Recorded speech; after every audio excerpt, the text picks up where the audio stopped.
pauvre Francis. Tu as l'air tellement raide et empoté dans cet uniforme. Ma sœur Chloé s'est penchée, et a chuchoté directement dans mon oreille, lors des funérailles de notre propre père. Son parfum cher, et étouffant, masquait l'odeur pure des lys blancs, disposés autour de la tombe. Pas étonnant, que Liam ait préféré ma douceur.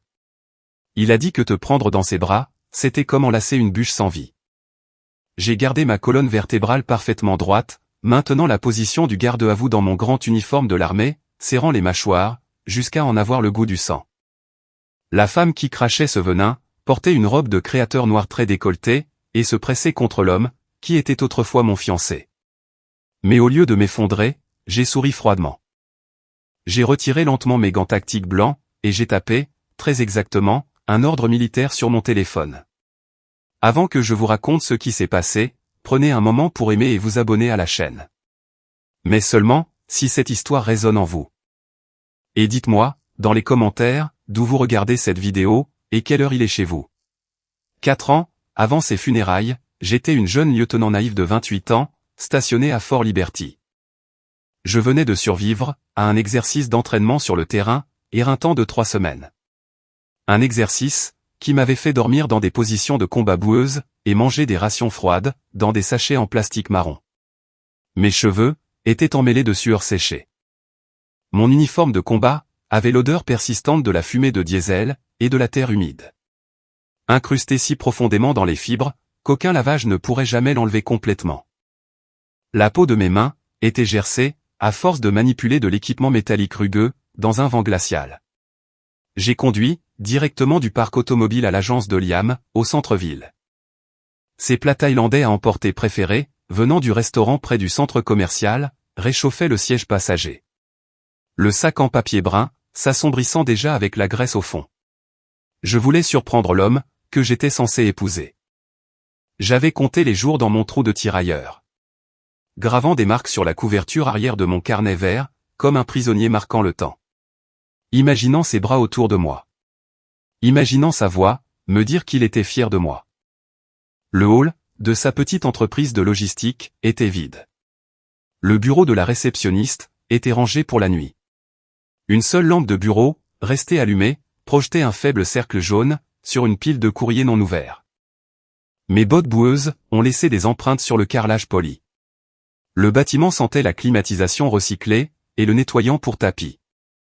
Une odeur civile, qui me donnait toujours l'impression d'être une intruse, dans un monde qui ne m'appartenait pas. Ma main, atteignait déjà la poignée de la porte de son bureau d'angle, quand mon corps s'est figé en plein mouvement. Mon doigt s'est arrêté, à 2 centimètres du bouton en laiton. Ce n'est pas un son, qui a déclenché ma réaction de blocage.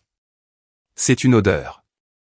Une vague épaisse, incomparable, et presque nauséabonde, de parfum au gardénia. Qui s'infiltrait, par l'espace sous la porte en bois. Elle a envahi mes narines, et a tapissé le fond de ma gorge. La fragrance signature de Chloé. Le même parfum, dont elle s'aspergeait depuis le lycée.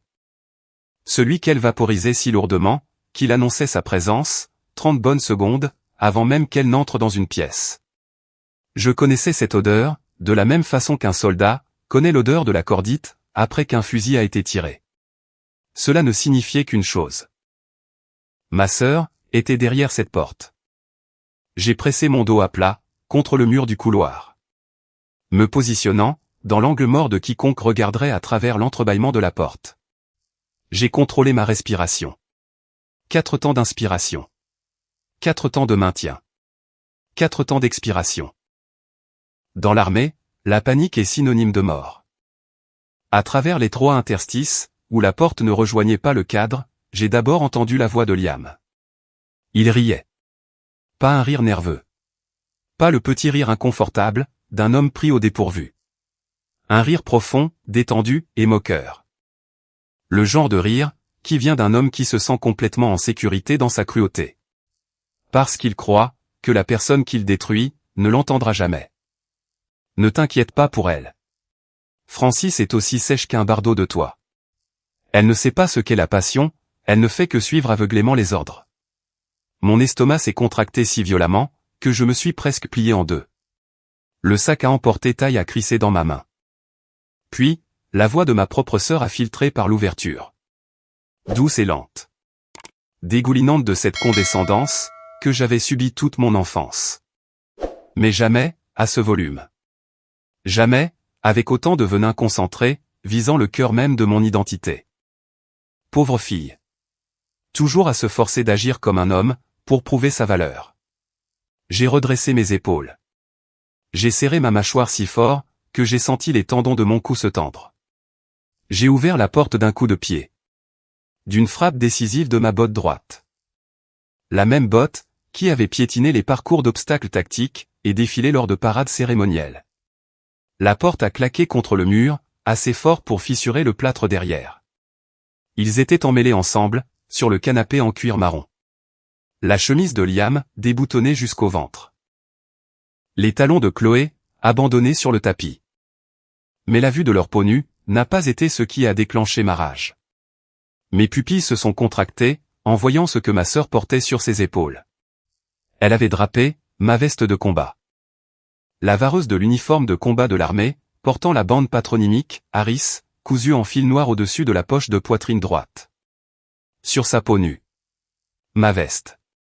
Celle dans laquelle j'avais transpiré, lors de marches commando de 12 miles par plus de 30 degrés. Celle dans laquelle j'avais dormi, pendant des exercices de terrain de 3 jours, où dormir signifiait 45 minutes sur un sol en gravier. Celle, légèrement tachée sur le poignet gauche. Là où un éclat d'obus, provenant d'un pneu éclaté, m'avait entaillé l'avant-bras, lors d'un exercice de convoi. Et où le médecin infirmier avait bandé la blessure, directement sur la route, pendant que je refusais l'évacuation médicale. Elle portait mon honneur, mon sang, et ma sueur. Comme de la lingerie bon marché. L'utilisant, pour amplifier leurs frissons malsains. Ce n'était pas de l'infidélité. C'était une profanation de l'uniforme. Liam a bondi du canapé. Il a attrapé un coussin en cuir, et l'a tenu devant lui. Sa bouche s'ouvrait et se fermait en spasmes rapides, mais ne produisait aucun son cohérent. Juste, des syllabes fragmentées, et les claquements humides d'un homme dont la salive s'est asséchée dans la gorge. Chloé n'a pas bougé. Elle a resserré ma veste sur ses épaules. A croisé une jambe nue sur l'autre. Et a relevé le menton. Un sourire narquois, lent et délibéré, s'est étiré sur son visage. Elle me mettait au défi de pleurer. Elle attendait la crise de nerfs, qu'elle croyait inévitable. Parce qu'elle avait passé 24 ans, à me regarder réprimer chaque émotion. Et elle croyait, que cette répression, était synonyme de faiblesse. Je n'ai pas crié. Je n'ai pas pleuré. J'ai avancé, de pas mesurés et délibérés. Le sac à emporter, était toujours dans ma main gauche. Je l'ai posé, sur le coin de son bureau en acajou, avec un mouvement contrôlé. J'ai transféré mon poids, sur mon pied droit. J'ai retiré, la bague de fiançailles en diamant de mon doigt. Une bague, que Liam m'avait offerte dans un restaurant de chaîne, 18 mois plus tôt. Sous le regard d'une serveuse, qui s'ennuyait. La pierre a accroché, la lumière crue des néons pour un seul, bref instant. Avant que je ne la laisse tomber, sur la table basse en verre entre nous. Le tintement a été net, lourd, et définitif. Le son, d'un contrat en train d'être résilié. J'ai regardé, directement dans les yeux paniqués, et larmoyants de Liam. Puis j'ai tourné mon regard vers ma sœur. Ma voix, est sortie plate, mesurée, et dépourvue de tout tremblement. Vous méritez l'un l'autre, espèce d'ordure. Je leur ai tourné le dos, et je suis sorti. La nourriture thaïlandaise, reposait sur son bureau, encore chaude. La tache de graisse, s'étendant à travers le sac. La bague reposait, sur la table en verre. Accrochant la lumière d'un avenir, que je ne reviendrai jamais réclamer. J'ai traversé le hall vide, sans ralentir l'allure. Mes bottes laissant, une dernière série d'empreintes boueuses, sur le carrelage poli. Le temps que j'atteigne le parking, les vapeurs de diesel imprégnées dans mon propre uniforme, avaient couvert la dernière trace de gardenia, accrochée à l'intérieur de mes narines. Je suis monté dans ma voiture, et j'ai claqué la portière, avec un choc qui a secoué la carrosserie.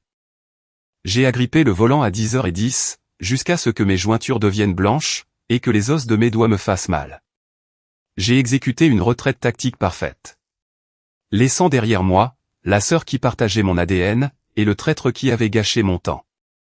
Cette nuit-là même, j'ai emballé tout ce que je possédais, dans 2 sacs de sport vert olive, et je les ai fourrés dans le coffre de ma voiture. Je me suis assise au bureau de mon petit appartement. J'ai ouvert mon ordinateur portable, et j'ai soumis une demande de transfert interbase d'urgence, pour l'installation la plus éloignée, de la liste de services actifs, qui correspondait à ma spécialité militaire. La base militaire conjointe de Lewis McChord, dans l'État de Washington. À près de 5000 km du lieu du sinistre. Le transfert a été approuvé, en moins de 72 heures. J'ai chargé ma voiture à 4 heures du matin, avant même que le soleil ne se lève, et j'ai roulé vers l'ouest. Le voyage de près de 5000 km fut une marche forcée, et solitaire, sur les autoroutes américaines. J'agrippais le volant, jusqu'à ce que la circulation quitte mes doigts.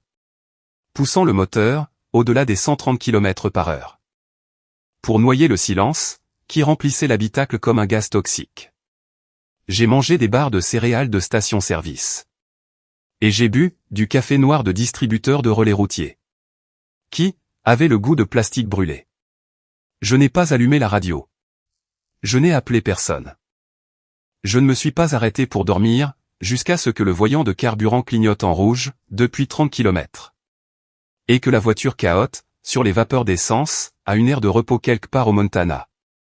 Je me suis garé, j'ai coupé le moteur, et je suis resté assise dans le noir, les 2 mains, toujours crispées sur le volant. Je ne fuyais pas un chagrin d'amour. J'évacuais d'une embuscade à l'arrière, exécutée par mon propre sang. À Seattle, mon nouveau salaire d'officière était substantiel. Un lieutenant, percevant des indemnités de risque, des indemnités de terrain, et une prime de préparation au combat, pouvait vivre confortablement, dans le nord-ouest du Pacifique. Mais je n'ai pas vu l'ombre d'un confort. De retour sur la côte est, le cancer de l'estomac foudroyant de mon père, était entré dans sa phase la plus brutale. Les tumeurs s'étaient propagées à ses ganglions lymphatiques. Et l'oncologue recommandait un nouveau protocole expérimental de chimiothérapie, qui coûtait 4 fois le prix du traitement standard. Les assurances civiles refusaient de le couvrir. Ma mère était morte d'un accident vasculaire cérébral quand j'avais 12 ans, laissant mon père élever 2 filles seules, avec une pension de machiniste. Chloé n'avait jamais contribué d'un centime aux dépenses du foyer. Cela me laissait l'entière charge, chaque mois. Le premier du mois, je me connectais à l'application de la coopérative de crédit fédéral des vétérans. Je tapais le numéro d'acheminement, pour le compte médical de mon père. Et je transférais, exactement, 3000 €. J'ai payé pour les médicaments de chimiothérapie, qui le faisaient vomir pendant 6 heures d'affilée, mais qui empêchaient les tumeurs de grossir. J'ai payé pour l'infirmière privée, une femme nommée Gloria, qui vérifiait ses constantes vitales à 3 heures du matin, et qui lui tenait la main, lorsque les analgésiques se dissipaient trop tôt.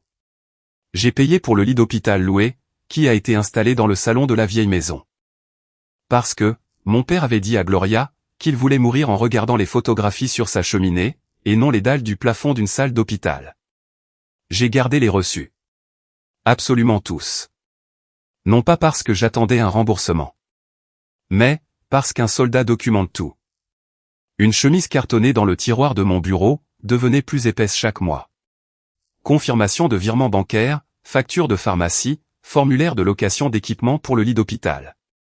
Un relevé de l'agence de soins à domicile, détaillant les heures et les tarifs de Gloria.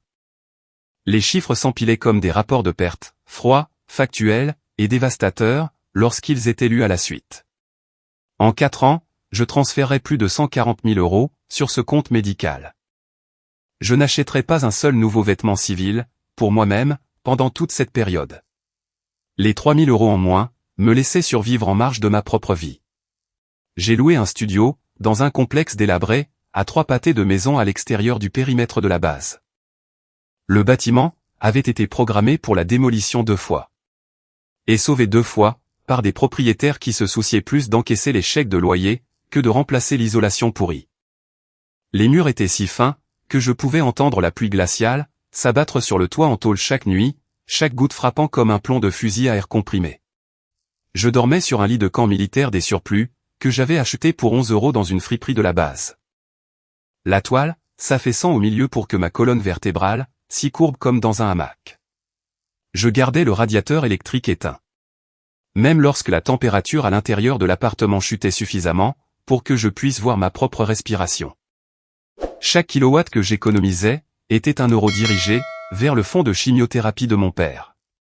Le sol en lino était si froid le matin que mes pieds nus y collaient avec un léger bruit de déchirement lorsque je me levais pour ma course de 4h30 du matin. Pendant 6 mois d'affilée, ma principale ration de survie a été 25 centimes de nouilles instantanées. Le genre bon marché, vendu en gros dans le magasin Discount, près de la base.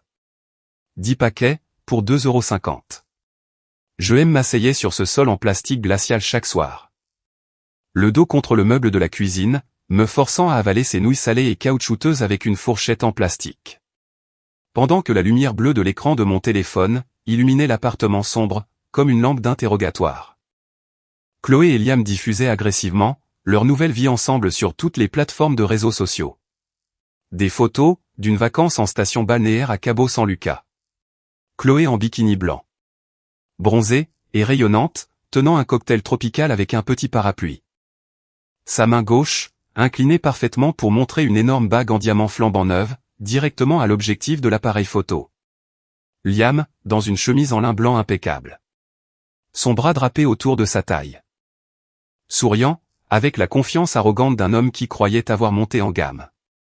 La mise à jour du statut de Chloé, hurlée en lettres grasses, sur l'écran fissuré de mon téléphone. Vivant une vie parfaite, avec mon grand amour. Je fixais ces mots, pendant que les nouilles refroidissaient dans le gobelet en polystyrène, sur le sol près de mon genou. 3000 € de mon chèque de paie, permettaient à notre père de continuer à respirer. Et, ma sœur dépensait son argent, dans des cocktails de station balnéaire au Mexique. Avec l'homme, qui s'était moqué de moi, en me qualifiant de sèche et sans passion. Cette manipulation psychologique a pourri mes défenses de l'intérieur, au cours de ces 6 mois. Couché, rigide, sur mon lit de camp la nuit. Fixant les taches d'eau sombre s'étendant sur le plafond. Je combattais les pensées intrusives. Qui rampaient dans mon crâne, dès que je fermais les yeux. Le son du rire moqueur de Liam, tournant en boucle. L'image de Chloé, resserrant ma veste de combat sur ses épaules nues. Souriant d'un air narquois, me défiant de craquer. L'écho, de chaque réunion de famille, où les sœurs de ma mère, avaient chuchoté, juste assez fort pour que j'entende, que j'étais trop rigide, trop froide. Trop peu féminine pour retenir l'attention d'un homme. Que j'avais besoin de m'adoucir, de porter des robes. D'arrêter de marcher, comme si j'allais au rassemblement. Je commandais des pelotons de soldats. Je gérais des chaînes d'approvisionnement valant des millions d'euros fédéraux. J'avais obtenu des félicitations, signées par des colonels. Et pourtant, j'étais éviscéré lentement, méthodiquement. Par les poignards psychologiques, lancés par des gens qui partageaient mon nom de famille.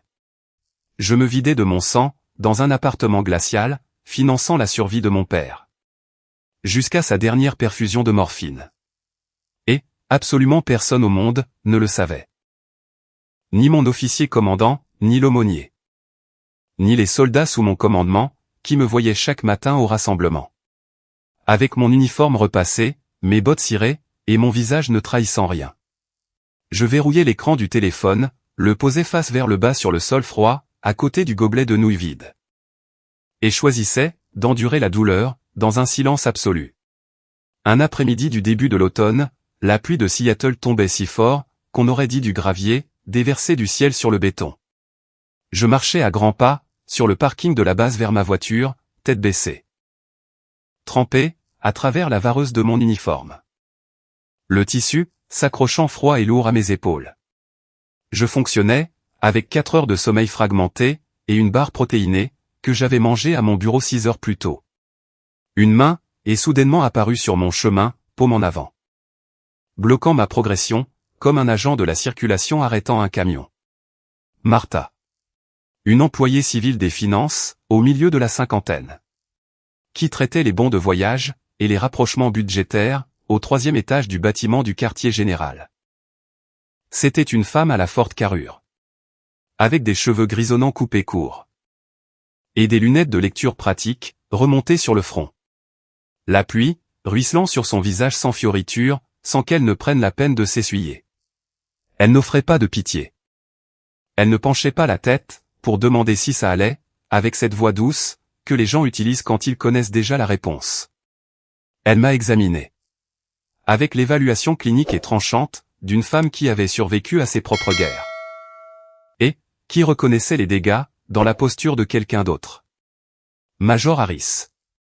On dirait que vous portez le ciel sur vos épaules. Venez boire une bière avec moi. C'était la première fois, en plus d'1 an, qu'un seul être humain regardait au-delà de mes insignes de grade. Et voyait les fractures sous l'armure. Nous nous sommes assises, dans un pub délabré et mal éclairé, à 2 rues de l'entrée de la base. La table en bois de la cabine était collante, à cause d'anciennes traces de bière. Un match de football universitaire, en sourdine, passait sur une petite télévision. Fixé au mur au-dessus d'un jukebox cassé, qui ne fonctionnait plus, depuis l'administration Clinton. J'ai enroulé mes 2 mains, autour du verre froid de bière pression bon marché. Et j'ai fixé, la condensation ruisselant sur le côté. Regardant les gouttelettes fusionner, et glisser vers la surface collante. Mes défenses psychologiques, les murs que j'avais construits et renforcés chaque jour, pendant plus d'1 an, durcis par la discipline et scellés par le silence, se sont finalement effondrés. Sous le poids de la présence patiente, et inflexible, de Martha. Je n'ai pas sangloté. Les soldats ne sanglotent pas. Mais, les larmes ont coulé silencieusement sur mes joues. Et sont tombées sur la table balafrée. Assombrissant le bois, en petits cercles. Pendant que, j'avouais tout. La liaison. Le parfum au gardénia. La veste avec ma bande patronymique. La bague cliquetant sur la table en verre. L'évacuation à près de 5000 km. Les nouilles. Les 3000 € le premier de chaque mois. Les photos de Cabot. La voix dans ma tête, qui chuchotait chaque nuit, que peut-être, j'étais vraiment trop rigide. Trop sèche. Trop militaire pour être digne d'amour. Martha a écouté. Sans interrompre, sans hocher la tête, sans émettre le moindre son de compassion. Quand j'ai fini. Elle a mis la main, dans la poche arrière de son pantalon kaki. Et a fait glisser, une carte de visite blanche et simple, sur le bois collant. Dr Evelyn Vance. Santé comportementale de l'armée. Bâtiment 402. Vous êtes un soldat de combat. Mais les soldats de combat ont aussi besoin de médecins pour guérir. Ne laissez pas ces enfoirés vous définir. Le mardi suivant, je me suis assise dans le bureau clinique du docteur Vance. Au 2e étage du bâtiment de la santé comportementale de la base. Les lumières fluorescentes bourdonnaient au-dessus de ma tête, avec un léger sifflement persistant. Un petit drapeau américain trônait sur son bureau en métal, à côté d'une photographie encadrée de sa propre unité. Issue d'un déploiement que je n'ai pas reconnu. Un groupe de soldats en camouflage désert, plissant les yeux sous le soleil du Moyen-Orient. Je me tenais raide, dans le fauteuil à coussin gris. Mon dos ne touchant pas le dossier. Mes mains à plat sur mes genoux. Mes bottes plantées, écartées de la largeur des épaules, sur la fine moquette. J'ai admis, la chose que je n'avais jamais dite à haute voix, à aucun être vivant. J'étais profondément incertaine, quant à mon manque de douceur. Je croyais, avec une conviction absolue, que ma discipline militaire. La posture. Le sang-froid. La maîtrise émotionnelle. Que j'avais sacrifié toute ma jeunesse à construire. Que tout cela constituait exactement la déficience qui m'avait rendu remplaçable. Le docteur Vance s'est penché en avant dans son fauteuil, réduisant la distance entre nous. Jusqu'à ce que son visage soit au même niveau que le mien. Sa voix a tranché le bourdonnement fluorescent, comme un instrument chirurgical incisant un tissu infecté. Qui a décrété que la féminité signifie être frêle? La loyauté. Le courage de protéger les faibles. La résilience. Vous n'êtes pas sèche, Francis. Vous êtes forgé, dans l'acier. Cette seule phrase a recablé tout mon système d'exploitation. La mentalité de victime, qui me dévorait vivante depuis 14 mois, a été purgée de mon disque dur, d'un seul coup net. Je suis sorti de ce bureau, grandi de 5 cm. J'ai réactivé la discipline de combat. J'ai reconstruit ma routine, de fond en comble. Avec l'efficacité impitoyable d'un commandant restructurant une unité défaillante. 4h30.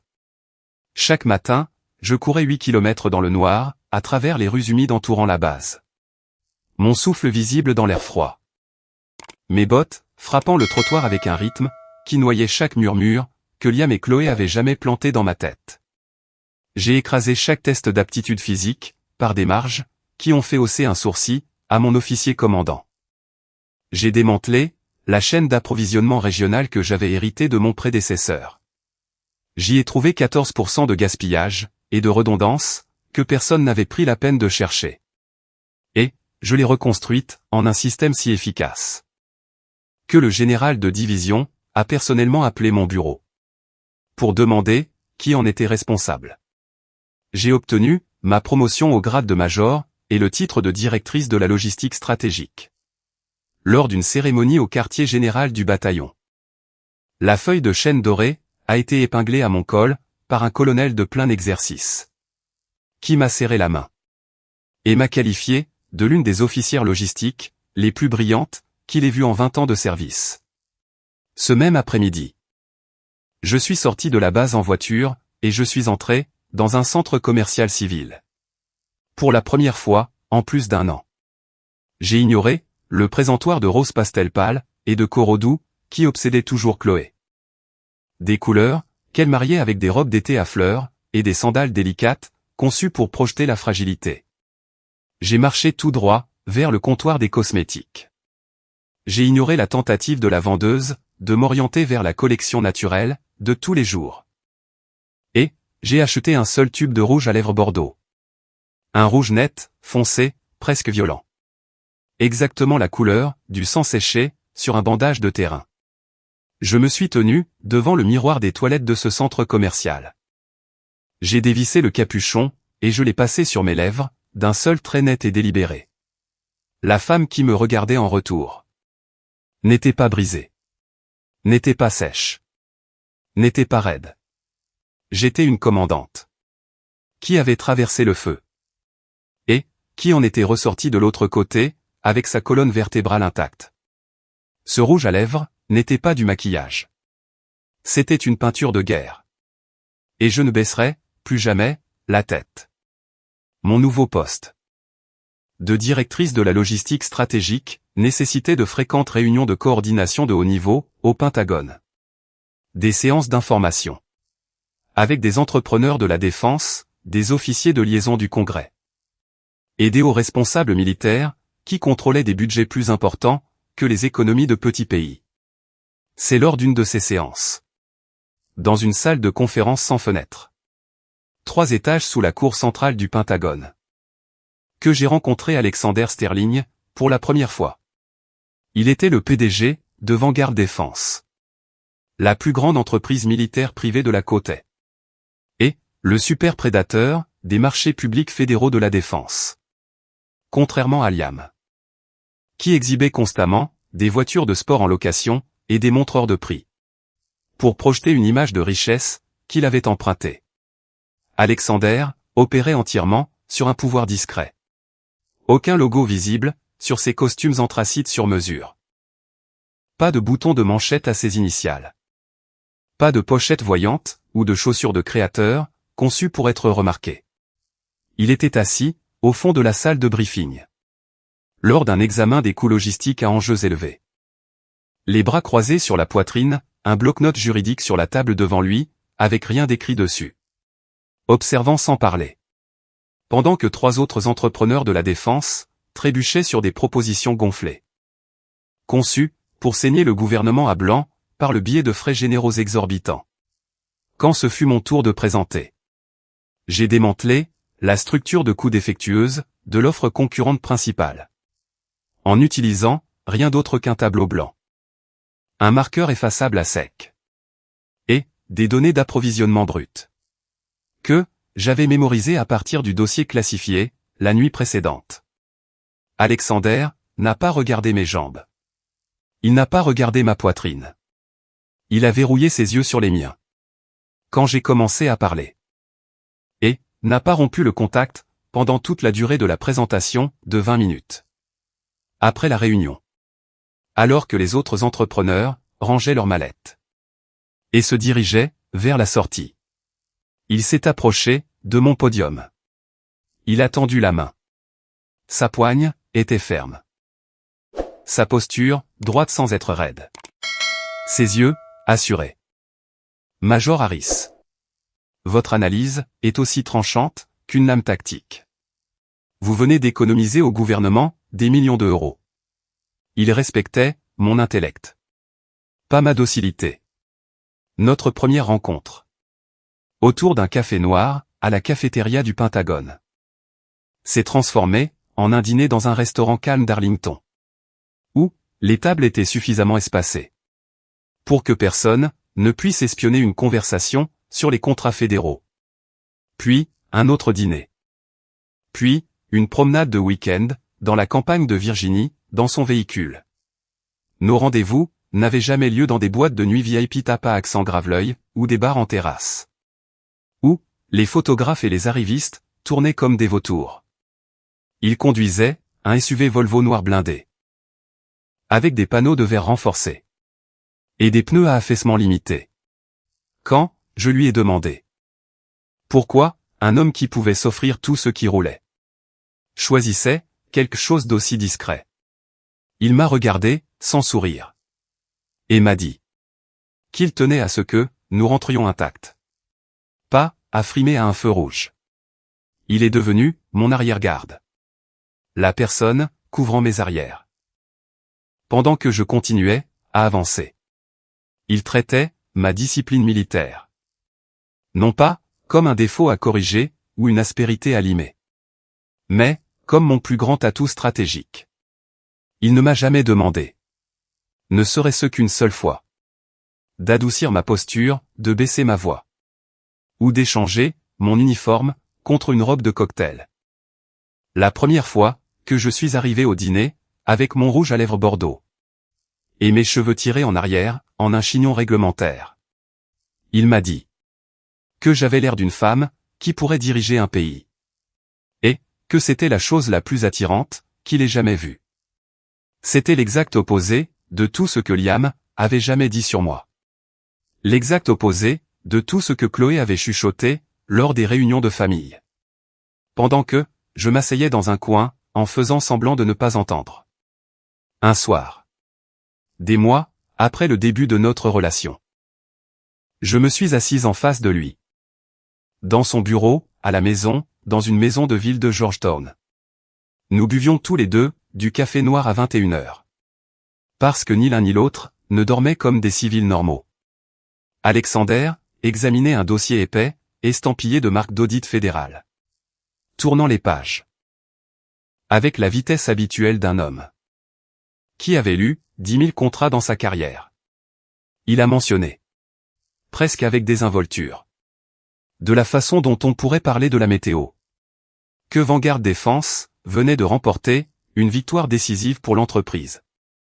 Ils avaient écrasé une entreprise de logistique de la côte est.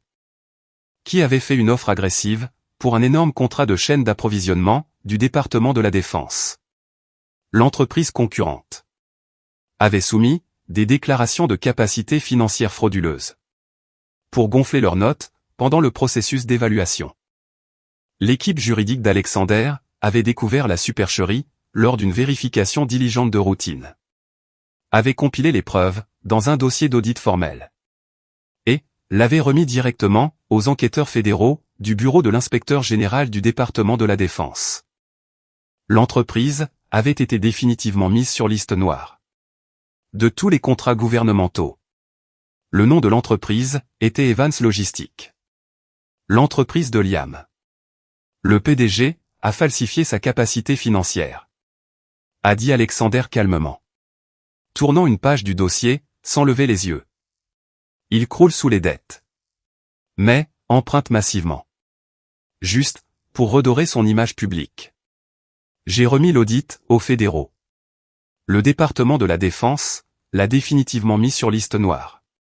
Mon cœur a cogné contre mes côtes.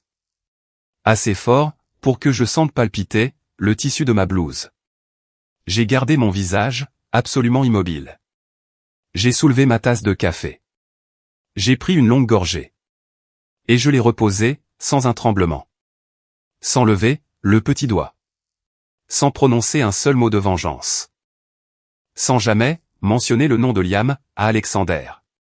Mon partenaire avait légalement et systématiquement décimé l'existence professionnelle de l'homme qui s'était moqué de mon uniforme et m'avait volé ma sœur.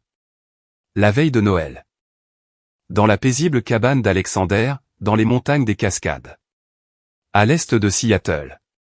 La neige s'accumulant sur les rebords des fenêtres.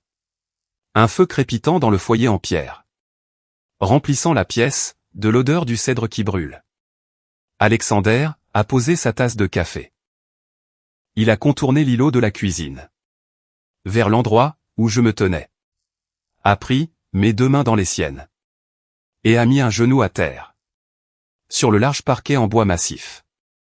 Il a tendu un écrin de bague sur mesure. Recouvert de cuir bleu marine foncé. À l'intérieur. Niché contre du velours noir. Trônait un énorme saphir du Cachemire, naturel. Sans défaut. Et non taillé. Serti dans un épais anneau de platine. La pierre n'était pas un ornement délicat et scintillant. Conçu pour attraper la lumière d'une salle de bal. Et faire halter les femmes. Elle était lourde. Dense. Et incroyablement rare. C'était une forteresse, compressée en une pierre précieuse. Et placée sur mon doigt. J'aime la femme et le soldat en toi. Laisse-moi protéger tes arrières pour le reste de ta vie. J'ai accepté. Ma main n'a pas tremblé. Ma voix ne s'est pas brisée. J'avais construit ma propre forteresse. À partir de nouilles instantanées. De sols glaciaux.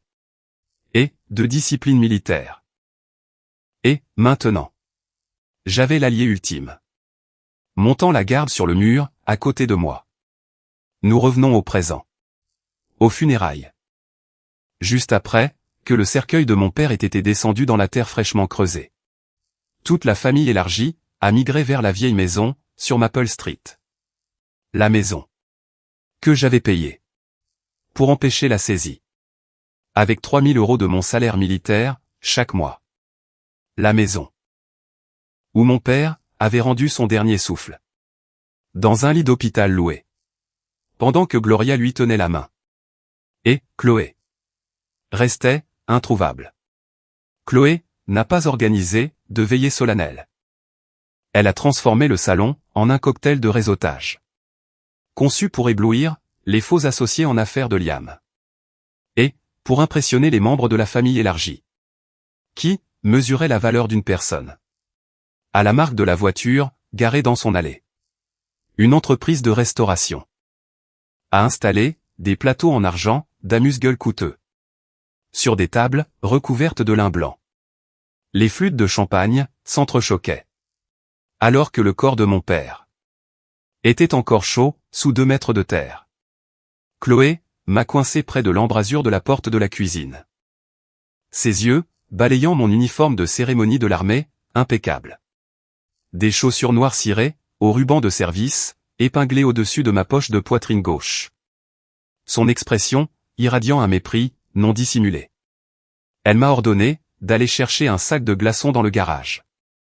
Annonçant bruyamment au groupe d'invités le plus proche. Que mon costume mettait les gens mal à l'aise. Et que peut-être, je devrais me changer. Pour quelque chose de plus approprié. Pour un événement social.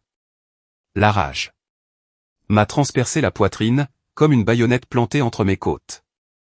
Mais mon visage est resté un masque de glace, impassible. Je ne suis pas allé chercher les glaçons. Je me suis déplacé vers le coin opposé du salon. J'ai pressé mon dos à plat contre le mur. Et j'ai observé le champ de bataille.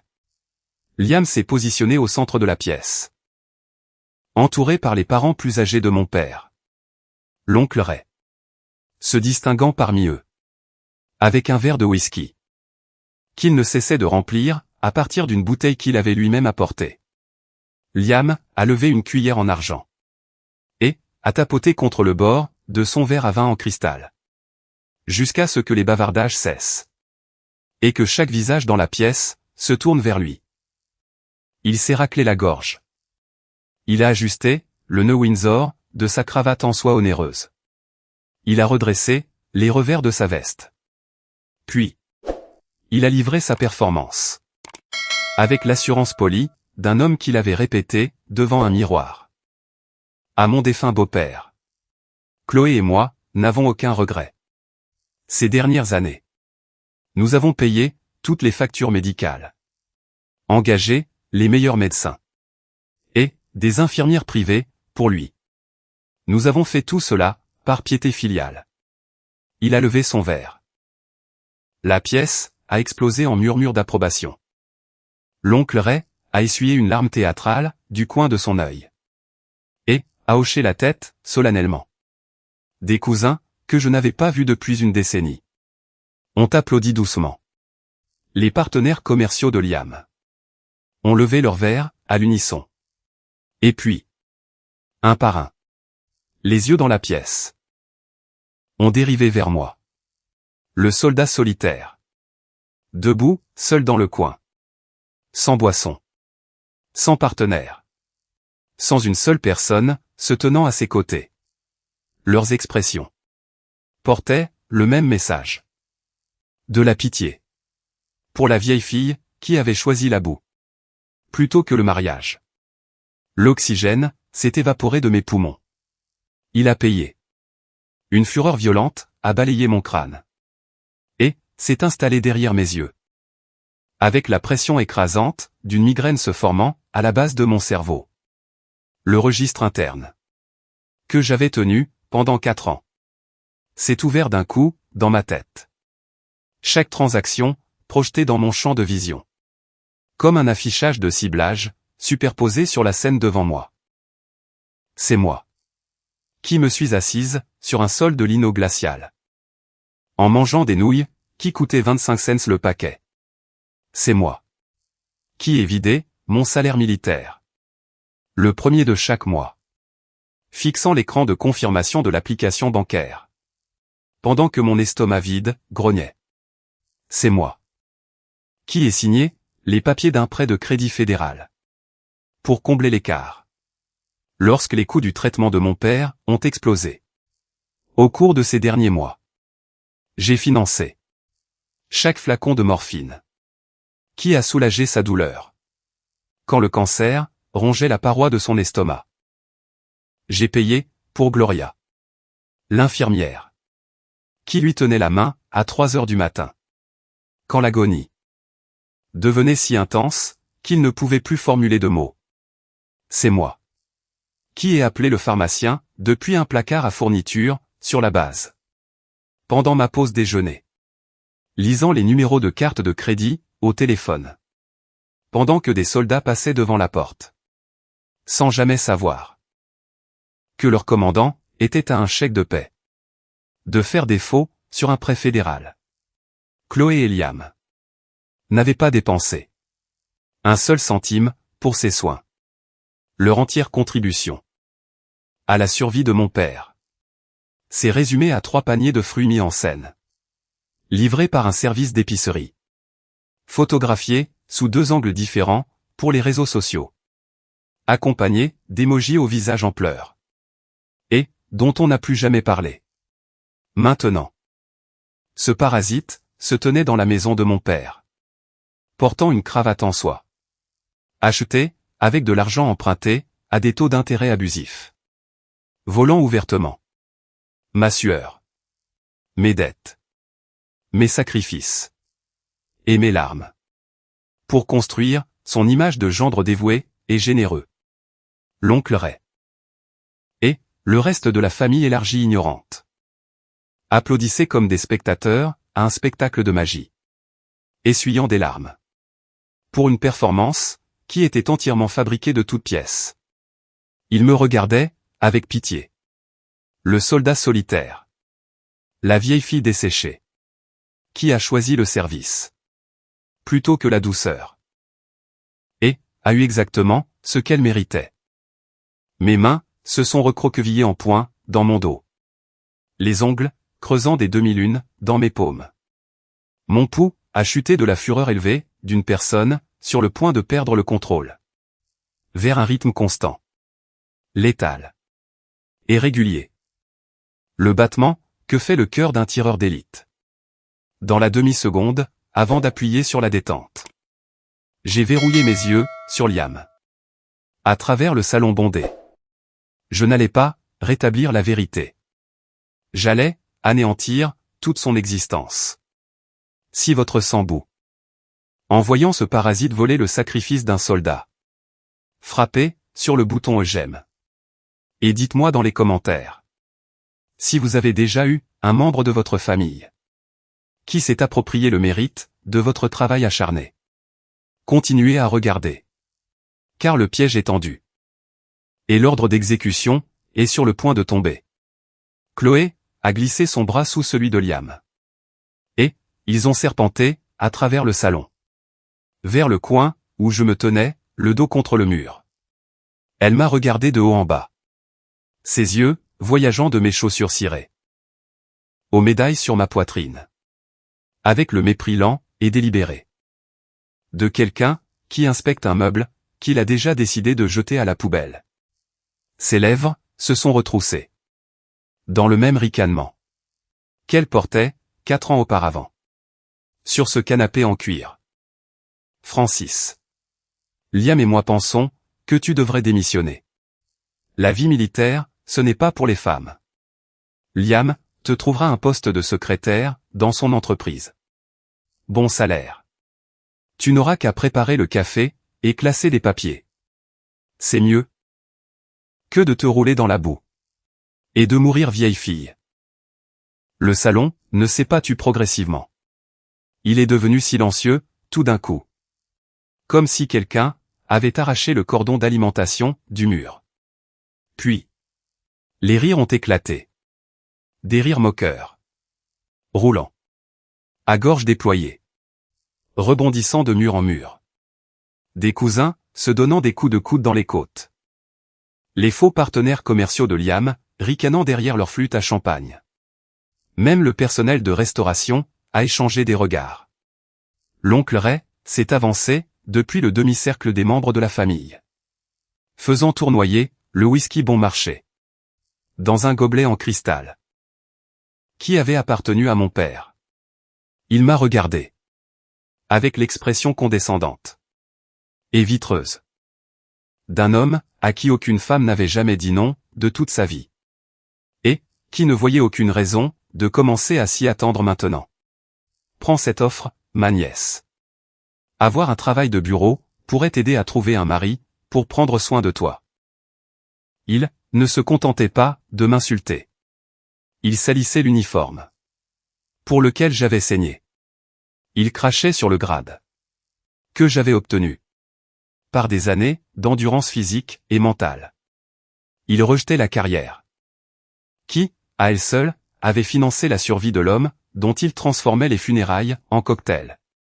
Il croyait sincèrement qu'une major, gérant un budget logistique fédéral de plusieurs millions d'euros, était désespéré d'avoir la charité d'un escroc en faillite, dirigeant une entreprise qui ne pourrait même pas passer un audit fédéral. Liam a redressé ses épaules, surfant sur la vague d'approbation de la foule. Comme un surfeur qui ne verrait pas le récif sous l'eau. Il a levé le menton. Et a dirigé son sourire narquois directement vers mon visage. Ne sois pas arrogante, avec une fausse fierté. Mon rythme cardiaque a chuté. Au niveau tactique de repos.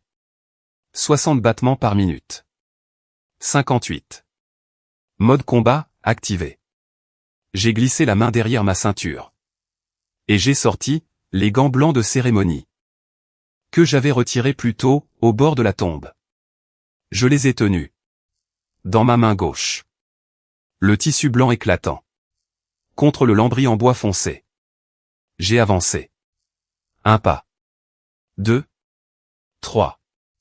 J'ai réduit la distance entre moi et Liam. Jusqu'à ce que je sois dans son espace personnel.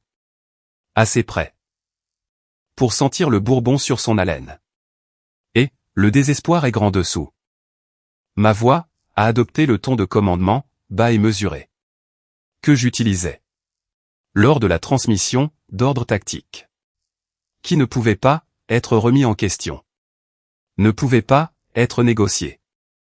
Ne pouvait pas faire l'objet d'un appel. Je ne peux pas accepter. Parce que mon mari ne serait pas heureux. Si je démissionnais pour servir le thé. Pour une entreprise, sur le point de déclarer la faillite selon le chapitre 11. Le silence qui a suivi n'était pas un silence ordinaire. C'était le silence, sous pression, d'une pièce remplie de gens qui venaient d'entendre le cordon de détonation s'allumer, mais qui n'avaient pas encore senti l'onde de choc atteindre leur corps. Le visage de Chloé s'est contorsionné. Le ricanement s'est effondré. Ses lèvres se sont retroussées sur ses dents. Elle a sifflé le mot. Comme si c'était du venin qu'elle essayait de cracher de sa bouche. Avant qu'il ne l'empoisonne. Marie? Sa voix a grimpé. D'une demi-octave. Craquant au sommet. Tu as engagé un acteur pour sauver la face, espèce de psychopathe? Je n'ai pas répondu verbalement. Les mots étaient inutiles.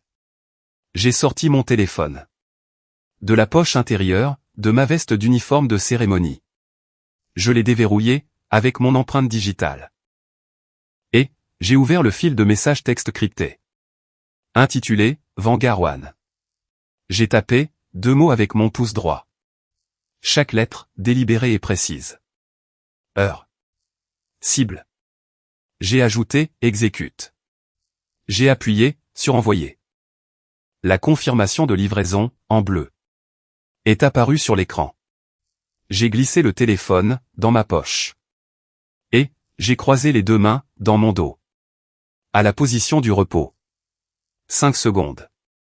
De silence absolu se sont écoulées. La pièce retenait son souffle collectif. Chaque paire d'yeux dans la pièce passait de mon visage à la porte d'entrée. Et vice-versa. Essayant de calculer ce qui était sur le point de la franchir.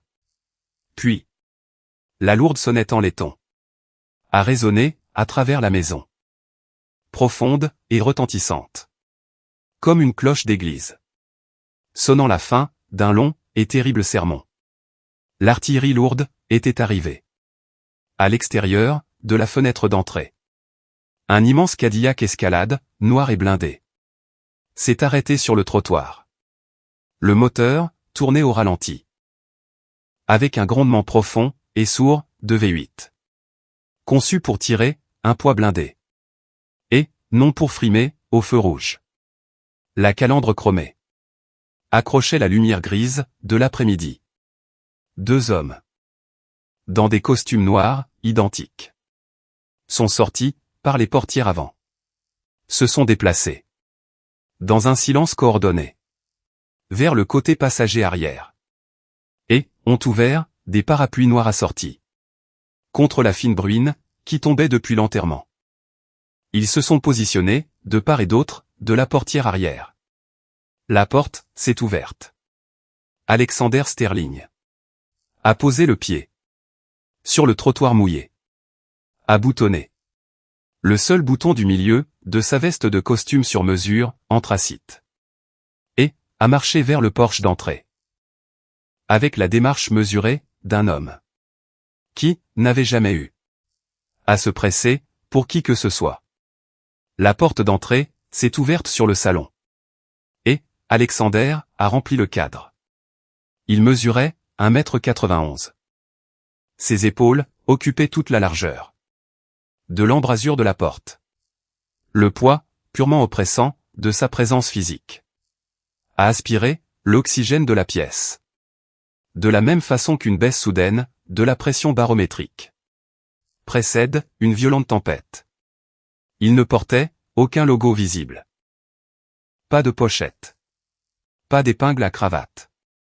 Mais la Patek Philippe, à son poignet gauche, captait la lumière du lustre au plafond. Et toute personne dans cette pièce qui comprenait l'argent réel. Pas l'argent de location. Pas l'argent emprunté. Pas l'argent financé. Savait que cette seule montre à son poignet valait plus que tous les véhicules garés dans la rue à l'extérieur. Réunis. Il est passé. Droit, devant les membres de la famille, bouche bée. Devant l'oncle Ray, dont la main tenant le whisky s'était figée, au milieu d'une gorgée. La bouche grande ouverte. Devant le personnel de restauration, qui se plaquait, contre le mur. Comme si, la royauté passait. Il s'est arrêté. Exactement, devant moi. A placé, une grande main, doucement sur le côté de mon visage. A embrassé, mon front une fois. Et, a murmuré des excuses. Pour le fait que son jet privé avait été retardé, par la météo, sur le tarmac. L'expression jet privé a frappé la pièce, comme une grenade à fragmentation, explosant à hauteur de la taille. Le verre à vin en cristal a glissé des doigts de Chloé. Et, s'est brisé, contre le plancher en bois dur. Envoyant des éclats. Glissé, dans toutes les directions. Le visage de Liam s'est vidé, de toute once de sang. Si rapidement. Que son bronzage semblait s'évaporer, en temps réel. Son assurance. Sa posture arrogante. Le sourire narquois. Qui avait été, chirurgicalement attaché, à son visage toute la soirée. Tout cela s'est effondré simultanément. Comme si, quelqu'un avait coupé les fils qui soutenaient, une marionnette. Il a reconnu Alexander, immédiatement. Tout PDG de la logistique, sur la côte est. Qui avait, un jour, soumissionné pour un contrat fédéral. Connaissait, le nom de Sterling. Vanguard Défense, était l'entreprise, qui avait anéanti Evans Logistique. Remis, les preuves de fraude, aux enquêteurs fédéraux. Et, définitivement enterré, l'entreprise de Liam, dans une tombe de liste noire. La bouche de Liam, s'est ouverte et fermée 2 fois. Avant que le son, ne sorte de sa mâchoire. Qui travaillait, comme un poisson sorti de l'eau. Monsieur Sterling. Sa voix, s'est brisée sur la 2e syllabe. Ses genoux tremblaient visiblement. Sous le pantalon repassé, de son costume. Alexander, l'a regardé. L'expression, sur le visage d'Alexander, n'était pas, de la colère. Ce n'était pas, du mépris. C'était le désintérêt, plat et clinique, d'un homme qui examinait, quelque chose de désagréable. Collé, à la semelle de sa chaussure. Avant de le gratter, sur le trottoir. Sa voix, est sortie lisse. Froide. Et dure. Comme du verre poli. Oh, Evans. Ne devriez-vous pas être à genoux? En train de supplier, l'IRS. Pour cette dette, de 2 millions d'euros. Audité, ce matin?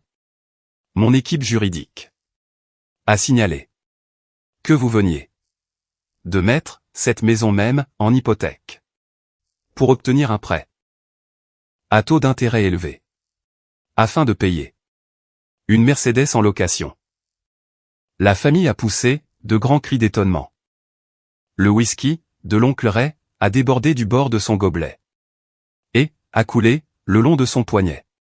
Chloé a laissé échapper, un son étranglé. Provenant de quelque part, au fond de sa gorge. Ses ongles manucurés, s'enfonçant dans la manche, de la veste de Liam. Si fort que le tissu, s'est froissé. Alors que l'illusion, de sa vie parfaite, riche et glamour, se désintégrait. En temps réel. Publiquement. Spectaculairement. Devant, chaque personne. Qu'elle avait passé 4 ans à essayer d'impressionner. Alexander a fermement enroulé son bras autour de ma taille. Et, s'est tourné, pour faire face, à la foule paralysée. Sa voix, s'est projetée à travers la pièce. Avec l'autorité calme, et absolue, d'un homme. Qui avait pris la parole. Dans des salles de conseil d'administration du Pentagone. Devant des comités de surveillance du Congrès. Et, dans des salles d'audience de tribunaux fédéraux. Sans jamais avoir eu besoin d'élever la voix, d'un seul décibel. Je suis le PDG De la société. Qui a évincé Evans. Et, plus important encore, je suis le mari de la Major, Francis Harris. Je tiens à te remercier, Chloé. Car, en ramassant avec avidité ces ordures, il y a 4 ans, j'ai trouvé le plus grand trésor de ma vie. Le coup fatal avait atteint sa cible. L'empire de pacotille. Les voitures de luxe de location. La maison hypothéquée. Le vol de crédit pour les factures médicales. Le fantasme des réseaux sociaux. Bâti sur de l'argent emprunté. Et sur les sacrifices des autres. Tout cela a été réduit en cendres. Devant le public même, pour lequel il avait été construit, afin de tromper. Au moment où Alexander a fini de parler, le téléphone de Liam a commencé à vibrer frénétiquement. Dans la poche de son pantalon. La vibration était assez forte pour être entendue dans la pièce silencieuse. Ses mains tremblaient si violemment qu'il a échappé l'appareil. En essayant de le sortir, il a glissé de ses doigts moites, a rebondi sur sa cuisse et a frappé le plancher en bois dur, face vers le haut, avec un claquement sec. L'impact a déclenché la fonction haut-parleur. Une voix d'entreprise, froide et robotique, a résonné à travers le salon silencieux. Chaque syllabe atterrissant, comme un clou, enfoncé dans le couvercle d'un cercueil. Avis de saisie de biens en raison de retard de paiement. Vous avez 30 jours pour libérer les lieux. La pièce s'est vidée. Pas lentement. Pas poliment. Pas avec des excuses murmurées et des poignées de main à la porte. Les membres de la famille, qui agissaient comme des vautours. Et qui portaient un toast à la générosité de Liam 5 minutes plus tôt, ont arraché leur manteau des patères. Ont saisi leurs clés de voiture dans la coupelle sur la table de l'entrée. Et ont reculé vers la porte d'entrée. Dans une retraite désorganisée. Leurs yeux faisant des allers-retours entre l'équipe de sécurité en costume d'Alexander, qui se tenait sur le porche, et la sortie la plus proche. Ils fuyaient la maison, comme des rats abandonnant un navire dont la coque est percée, désespérés de quitter le rayon de l'explosion, avant que quelqu'un ne puisse les coincer et leur demander un prêt. Chloé a craqué. Quel que soit le fil mince et corrodé qui maintenait son sang-froid ensemble. Il a cédé d'un coup net. Elle a poussé un hurlement, qui a rebondi sur les murs du salon. A fait un bond en avant. A arraché l'énorme bague en diamant de son annulaire gauche. Et l'a poussé directement dans le visage de Liam. Sa main tremblant violemment. Vends cette bague. Elle vaut 50 000 €. Alexander a jeté un œil à la pierre, pincé entre ses doigts tremblants. Il a laissé échapper une seule et brève expiration dédaigneuse par le nez. Pas tout à fait un rire. Plus proche du son qu'un homme fait quand il trouve un faux billet dans son portefeuille. Et qu'il est plus amusé qu'ennuyé. C'est de la moissanite artificielle. 200 € sur Amazon. La bague de ma femme est un saphir du Cachemire, massif. Sa valeur pourrait acheter 10 maisons comme celle-ci. Le corps entier de Chloé s'est raidi. Ses pupilles se sont dilatées. Jusqu'à ce que le bleu de ses iris disparaisse presque. La bague. Le symbole de tout ce qu'elle m'avait volé. La preuve scintillante qu'elle avait fait le choix supérieur. Était une fausse pierre de laboratoire à 200 €. Achetée sur un site de vente au détail. Par un homme qui ne pouvait pas s'offrir la vraie chose. Son esprit s'est visiblement brisé. Derrière ses yeux. 4 ans de publications sur les réseaux sociaux, exhibant des photos de son diamant. 4 ans à tenir cette bague à bout de bras. Pour attraper la lumière. À chaque dîner et réunion de famille. 4 ans. À croire qu'elle s'était surclassée. Passant d'un soldat à un roi. Et la couronne était en plastique. Elle a ramené son bras en arrière.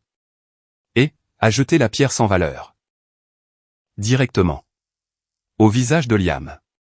Le faux diamant a rebondi. Sur l'arête de son nez. Et elle a commencé. À lui hurler des insultes. Avec un vocabulaire. Que je ne lui avais jamais entendu utiliser. En bonne compagnie. L'effondrement final. Est venu rapidement. Liam. Est tombé à genoux sur le tapis du salon. L'homme qui s'était moqué de mon uniforme.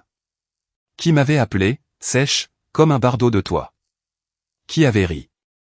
Pendant que ma sœur portait ma veste de combat. Comme pièce de lingerie. Maintenant. Rampait sur le sol. À 4 pattes. Comme un chien qu'on aurait frappé. Il m'a atteinte. Et a attrapé l'ourlet de mon pantalon de tailleur. Avec ses 2 poings. Ses doigts. Blancs contre le tissu sombre. Son visage. Enflé et rouge. Strié de sueur. Et des prémices de larmes. Qu'il était trop brisé. Pour retenir plus longtemps. Francis. Pour l'amour de notre lien familial. Pour nos parents. S'il te plaît. Demande à Monsieur Sterling de me donner un contrat de sous-traitance. Ou je serai à la rue. Il utilisait. Mon père mort. L'homme dont j'ai payé les factures médicales. Avec des nouilles et des nuits glaciales. Comme un bouclier humain. Pour protéger sa propre lâcheté. Je l'ai regardé de haut. Mon visage ne montrait aucune colère. Aucune satisfaction. Aucune pitié. Seulement. La densité. Froide. Plate. Et absolue. De l'acier forgé. J'ai retiré ma jambe. D'un seul mouvement net. Brisant sa prise. Sur mon pantalon. N'ouvre pas la bouche pour parler de mes parents. Tu t'es approprié le mérite du paiement de mes factures médicales. Tu as insulté mon grade. Et maintenant, tu exiges que je te sauve. Les règles militaires sont simples. Tu nettoies la merde que tu crées. La résistance est inutile. Je lui ai tourné le dos. J'ai pris le bras d'Alexander. Nous avons franchi la porte d'entrée de la maison de mon père. Dépassé l'équipe de sécurité. Descendu les marches du porche. Et sommes sortis dans l'air froid du soir. Je ne me suis pas retourné. Pas une seule fois. La bruine fraîche a frappé mon visage. Et j'ai rempli mes poumons. Pour la première fois. En plusieurs heures. Derrière moi. La maison était silencieuse. L'Empire était poussière. Sur le vol privé de retour vers Seattle, la cabine était sombre et silencieuse. Le ronronnement des moteurs à réaction, à l'altitude de croisière, était le seul son. Constant et grave. Le battement de cœur mécanique d'une machine, m'éloignant des débris. Alexander était assis de l'autre côté de l'allée. Ses yeux fermés. Sa respiration régulière. Me donnant l'espace qu'il savait toujours, dont j'avais besoin. Sans que j'aie à le lui dire. J'étais assise. Ma ceinture de sécurité attachée. Ma posture droite. Faisant glisser mon pouce, lentement, sur la couverture en cuir usé. Du seul objet que j'avais pris dans la maison de mon père. Son journal. Un petit carnet, relié en cuir et cabossé. Qu'il avait gardé, dans le tiroir du haut, de sa table de nuit, pendant des années. Je l'avais trouvé plus tôt, ce jour-là. Pendant que, les traiteurs installaient les flûtes à champagne, dans le salon. caché sous une pile de vieilles brochures des affaires des anciens combattants. Et une photographie délavée, de ma mère dans sa robe de mariée. J'ai ouvert, le journal, à sa dernière entrée. L'écriture était tremblante. Les lettres. Inégales, et s'inclinant vers le bas à droite. Écrites. Par une main, affaiblie par des mois de chimiothérapie. Et, de perfusion de morphine. Une partie de l'encre avait été effacée, par des gouttes d'eau. J'ai réalisé, que c'était, ses propres larmes. Séchées en de faibles cercles sur le papier. Mais, les mots étaient clairs. Je sais que Francis a tout porté, seul. Elle est le soldat, le plus résilient. Chloé a choisi, le faux glamour. Mais Francis a choisi l'honneur. Je suis fier de mon officier.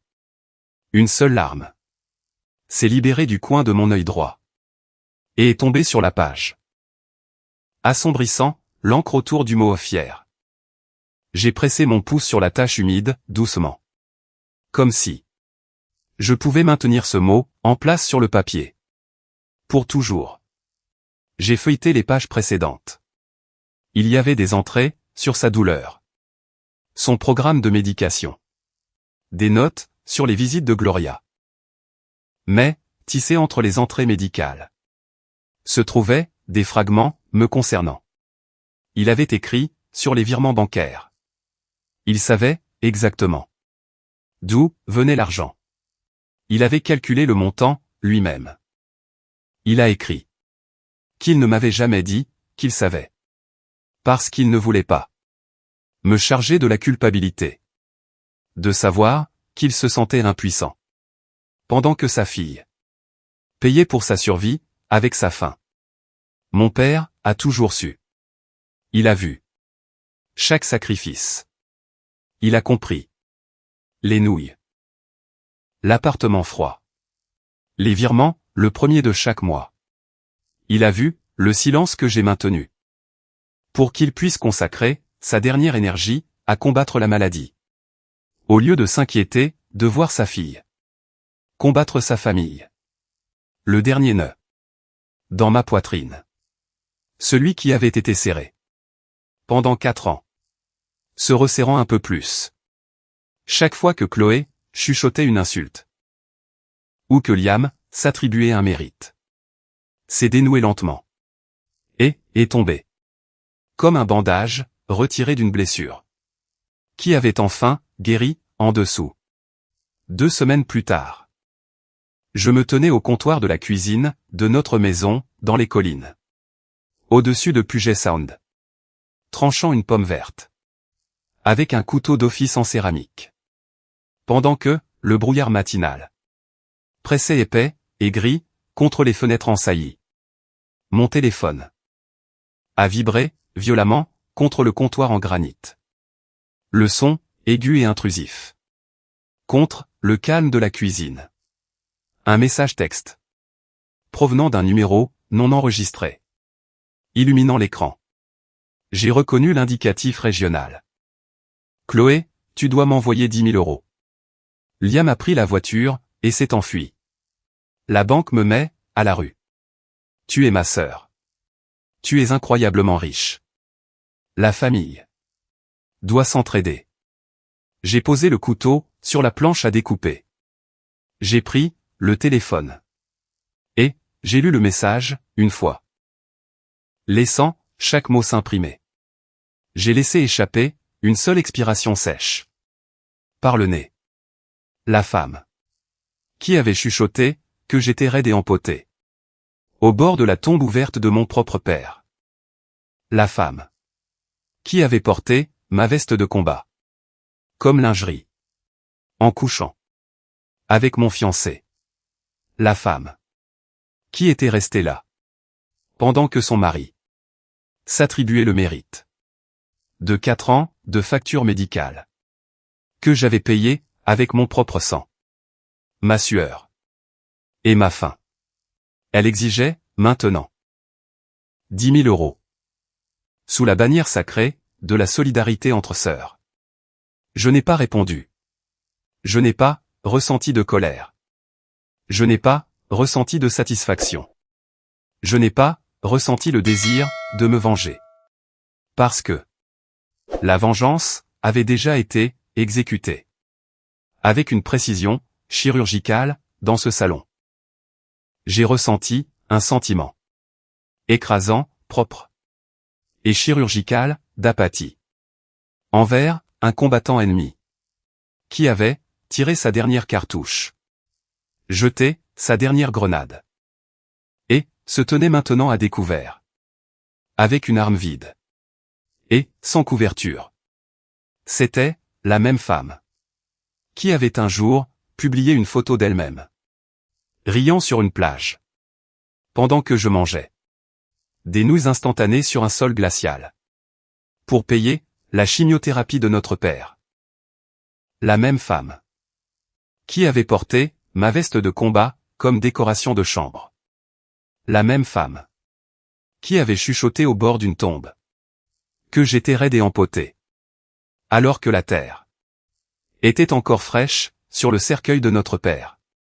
Et maintenant, elle voulait de l'argent.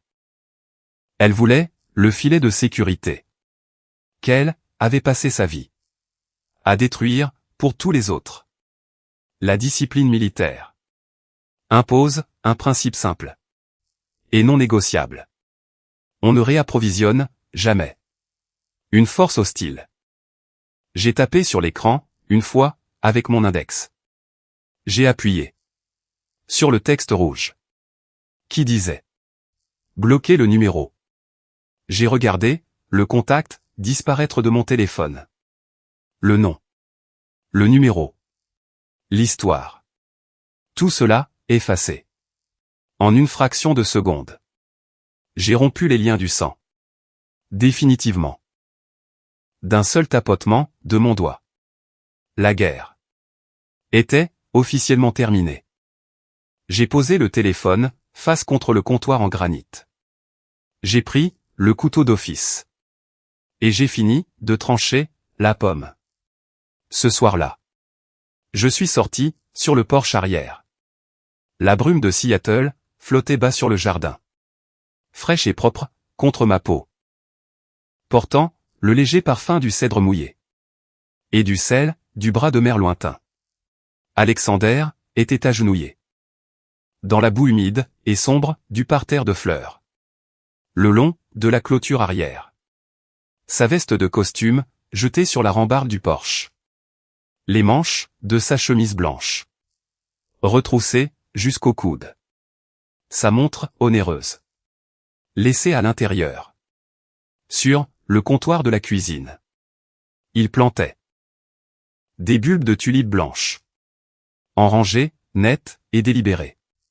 Pressant chacun dans la terre froide et humide. De ses mains nues. Tassant fermement la terre. Avant de passer au trou suivant. Il a levé les yeux vers moi. Et a souri. Pas le sourire de représentation d'un homme. Essaya d'impressionner un public. Le sourire, calme et intime, d'un partenaire.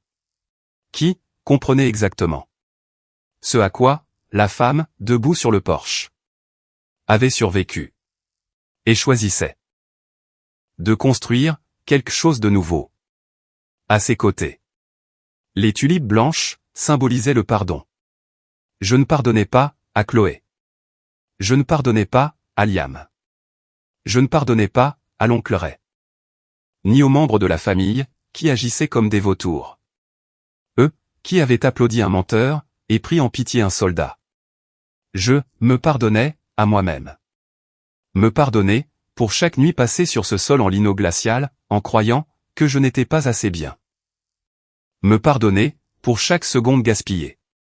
À douter que ma discipline était un défaut, plutôt qu'une arme. Me pardonner, pour les années où j'ai permis à la cruauté d'autres personnes de définir ma valeur. J'ai croisé mon reflet dans la porte vitrée du porche. Alors que je descendais dans le jardin. Mon uniforme était impeccable. Mon rouge à lèvres bordeaux était net. Ma posture était droite. Le saphir du Cachemire, sur ma main gauche. Captait la dernière lumière grise. Du soir, dans le nord-ouest du Pacifique. Je suis un soldat. Et un soldat ne se brise jamais. Même lorsque, l'ennemi partage, son nom de famille. Si vous croyez que s'éloigner, et couper les ponts avec une famille toxique est la victoire ultime. Cliquez sur le bouton j'aime, et abonnez-vous à la chaîne. Laissez un commentaire, ci-dessous. Si vous avez déjà eu à bloquer un parent pour protéger votre propre paix.